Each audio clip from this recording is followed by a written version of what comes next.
Now, the Three Martini Lunch with Greg Corombos and Jim Garrity. And welcome, everyone, to the Tuesday edition of the Three Martini Lunch, along with Jim Garrity of National Review. I'm Greg Corombos of Radio America. Jim, I'm pretty sure we've got crazy martinis again for our listeners. It's just shaping up to be that kind of week, I guess. I think we should go for it, Greg. I think we should aim for an all-crazy week. So far, reality is playing ball with us. They're eager to comply, and so we will see. If at any point during the week we have news that we can say is indisputably good news or bad news, but for now, it just seems like everything fits into that murky, crazy, we're not even sure what to make of this area. Yeah, I guess so. I mean, you've got a lot of Trump news. You got Jill Stein. Biden's in the news today that we'll be talking about. That's just a recipe for crazy. So we should tell you at the outset here that we're sponsored today by Simply Safe Home Security. Protect your home the smart way without those expensive long-term contracts using Simply Safe Home Security. Visit simplysafe.com/ricochet. That's spelled SIMPLISAFE.com/ricochet. And we've got a great deal for you from Simply Safe later in the program. So, Jim, crazy martini number one. And sadly, we have to go to Rush Limbaugh for this one. Rush has been on the record already this year for basically saying that Trump is not a small government guy, which is true. The problem here is that Rush seems to be okay with this. And now we're talking about the Trump infrastructure stimulus bill. Remind us if that sounds like something familiar that we heard about 8 years ago. And here's what Rush had to say. I believe this was on Monday. There hasn't been any upgrading. He's talking about Obama's 2009 stimulus. There hasn't been any modernizing whatsoever because that's not where Obama put the money. Now, if Trump actually follows through on this $1 trillion to modernize airports, you're going to have conservative arguments against it, claiming that this is not how it works. This is still federal spending. It's still budget busting. It's still massively expanding the government. However, there will be tangible results that will result in improved and modernized airports, which will make them more economically booming, which they will be able to attract more traffic, more landings and takeoffs, which include fees, more cargo being moved back and forth through them. It's going to be an interesting philosophical argument, the idea of conservatism and smaller government, less government, ... FDR doing all this stuff gave the Democrat Party a 50-year guaranteed majority. Well, that was his dream. It didn't actually work out to 50 years, but he made the Democrat Party a majority party. Remember, Trump's not a conservative. So small government, less government, that's not how he sees things. And I've tried to tell people this from the beginning of the campaign. So, Jim, anytime you're comparing somebody's approach to the size of government with FDR, we're off on a really, really bad foot here. Yeah, if you'd said, let's get a time machine, Greg, and go back to Rush listeners he began during the tail end of George H.W. Bush's administration, but we could go back to the 90s, go back to the Bush years, and tell Rush listeners that in 2016 there'll be a Republican president, and Rush Limbaugh's like, don't worry, he's going to spend money like FDR. And just watch the listeners go, huh? Wait, what? My nagging fear, Greg, is that we're going to basically reenact the entire 2009 short-lived debate over the stimulus, but with both parties having reversed themselves. The fun part will be watching Democrats say, no, you can't spend all this money. What about the deficit? What about the debt? How are you going to pay for all this? Stealing all of our lines from back then. I can't necessarily blame Trump. I think it's fair to say, as you said, he's never been a small government conservative, never been interested in limiting spending. But the really weird thing is watching so many self-professed conservatives buy onto this. And, is there such a thing as good infrastructure spending? Sure. I have, been arguing that I think Interstate 95 needs at least one more lane in each direction. And it's not just because of my, holiday commutes and vacation travels. There are certain choke points at which everything slows down, and it would make sense to expand the roads and get more travel. Having said that, what I worry about here is seeing Rush make look, this is going to pay for itself argument. Which is how every bit of public infrastructure spending gets explained away or justified. You can look back and find people who are insisting that stadium construction for football teams and arenas and stuff it's going to pay for itself. It's going to pay for itself, and it very rarely pays for itself. Certainly, infrastructure spending is necessary in some ways, and I think you could probably look at this on a project by project basis. But to see, we just elected a Republican president, and his first order of business is going to be a $1 trillion infrastructure spending bill. The Republicans clearly won in 2016. It really remains to be seen whether the conservatives did. Yeah, the big concern here for me, and obviously this is a concern we've had on other issues as well, is whether when it comes to Republicans and even some conservatives, the greater idea is continuing to win or the greater idea is to advance conservative small government principles. Obviously, you can't advance them if you don't win, but at the same time, once you get the power, if you just abandon them and go mealy-mouthed on this and who knows what else, what did you invest all that for? Yeah, look, it's worth noting there's a new poll out today that says Trump's carrier deal is very popular. People say his tax plan is very popular. Look, a lot of Trump's ideas are very popular, arguing things like, hey, what about the deficit? What about the debt? Hey, entitlements are unaffordable and we got to reform them.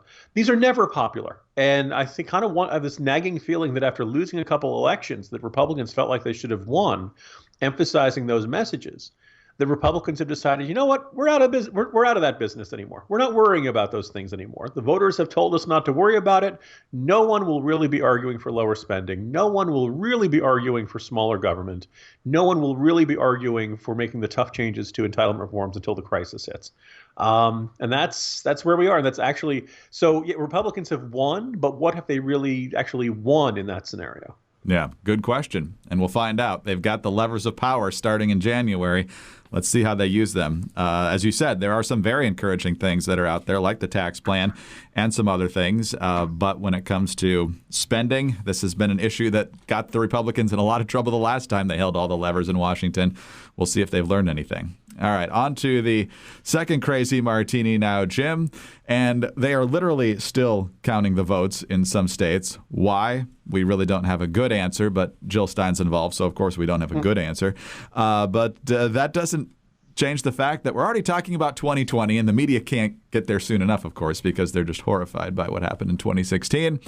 Yesterday, Vice President Joe Biden was up on Capitol Hill presiding over the Senate because there was legislation related to cancer, and that, of course, is near and dear to his heart after the horrific death of his son, Beau, last year. But after coming off the floor following that vote, he was cornered by a number of reporters, and he apparently brought up the issue of running 4 years from now. Here's Kelly O'Donnell reporting on what happened to Chris Matthews on MSNBC. He said, I love this place, referring to public life. And there was a question, are you going to run again? He said, yeah, I am. I am going to run in 2020.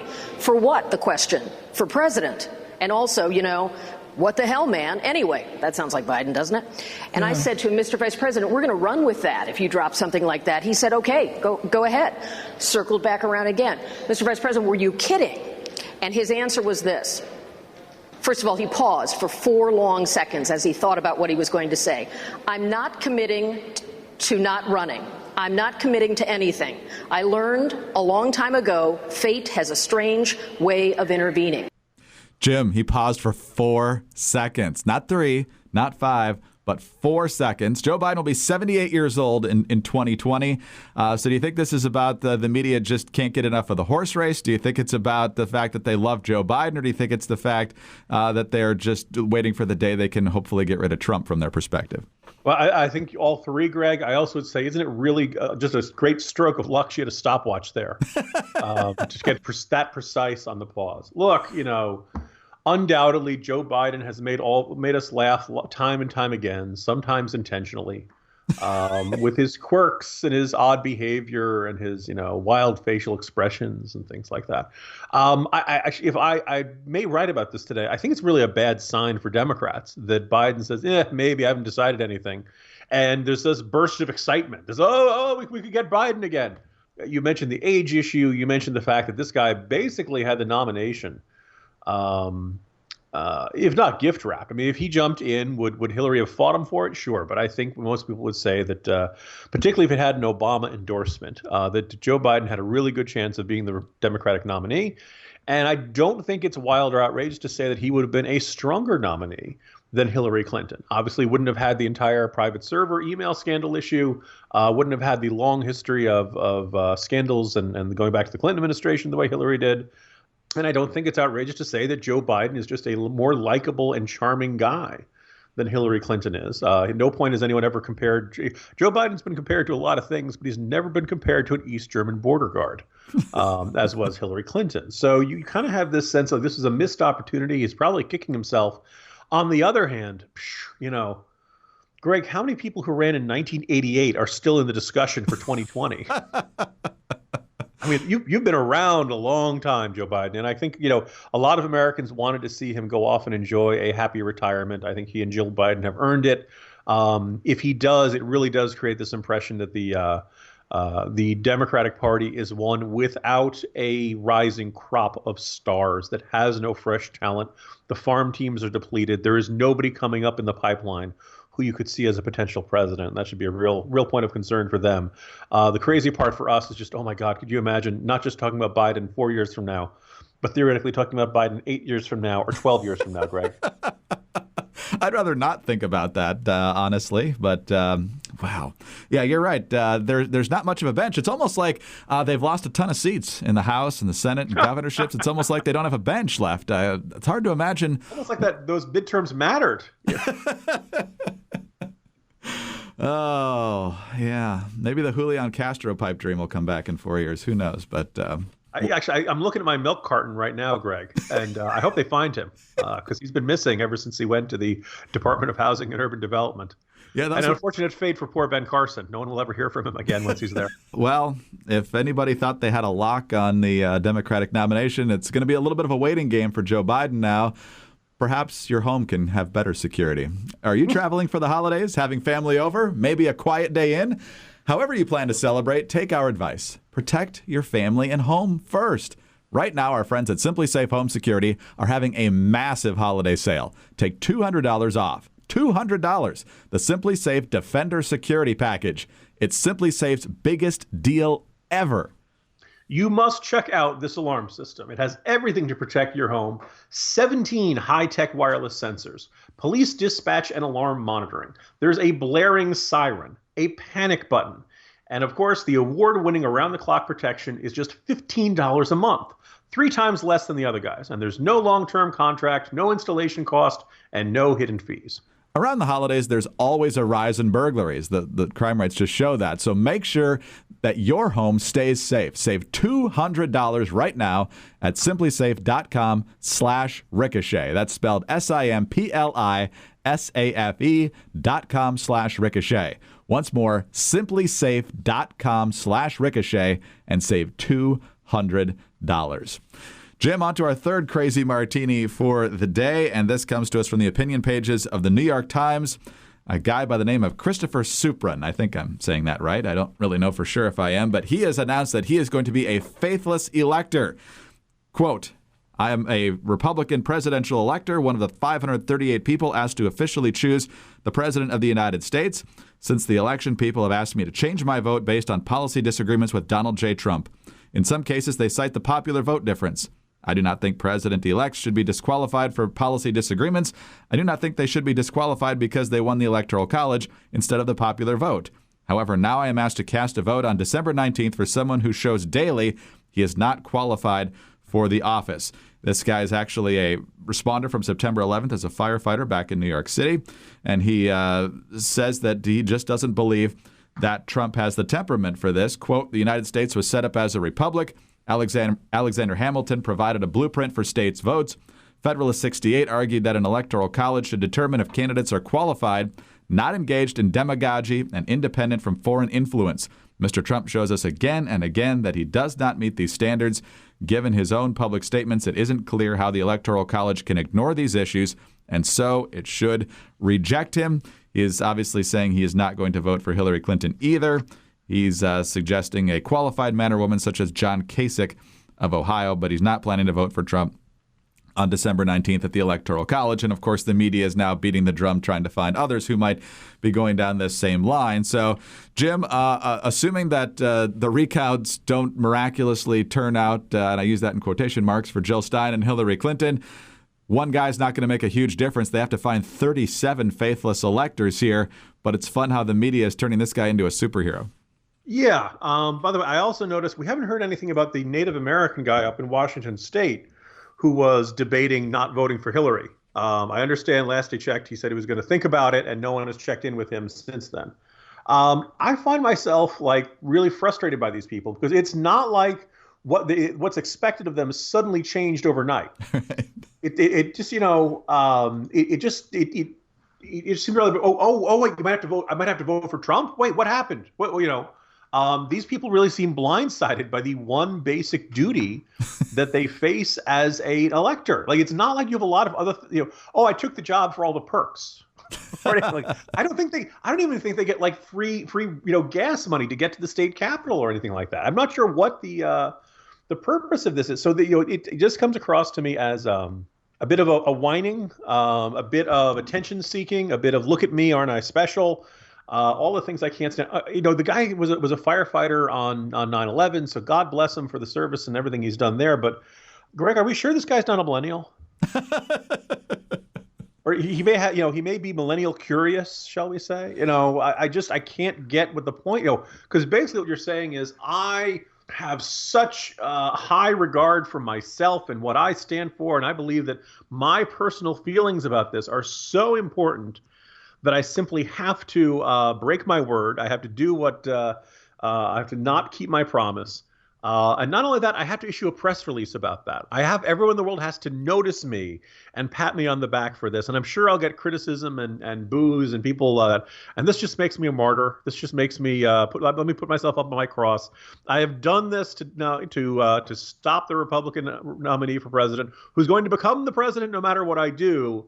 But in the meantime, I'll probably get some, Profiles in Courage Award.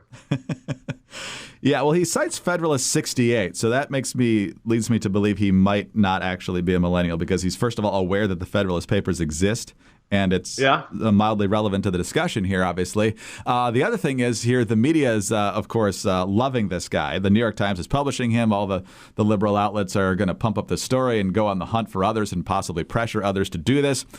Jim, if you remember the Texas primary, when I believe the electors were elected, chances are this guy's a Ted Cruz guy because Ted Cruz did very, very well on Texas primary day. And I'm guessing most of the Ted Cruz electors, since in a lot of states it says on the ballot who they'd be an elector for and who they're endorsing and so forth. So it's kind of delicious here that you've got the New York Times and a lot of people in the liberal media loving on a guy who's probably a diehard Cruz guy. Could Cruz call this guy up?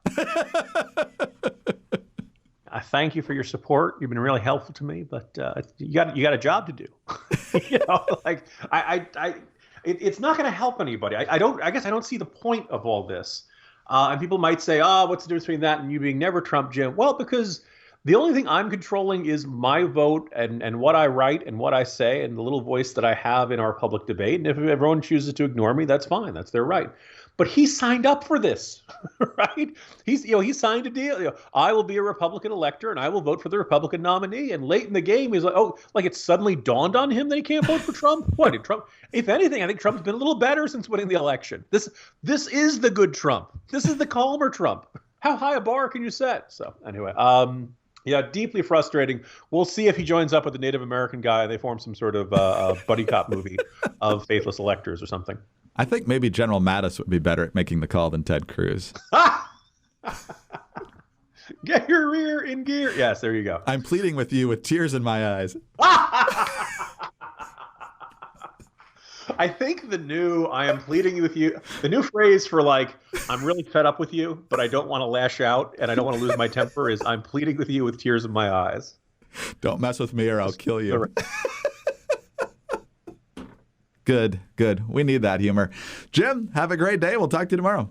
See you tomorrow, Greg. Jim Garrity of National Review. I'm Greg Corombos of Radio America. Thanks for being with us today. And remember to check out our friends at Simply Safe Home Security and get $200 off your home security system there. SimplySafe.com/ricochet.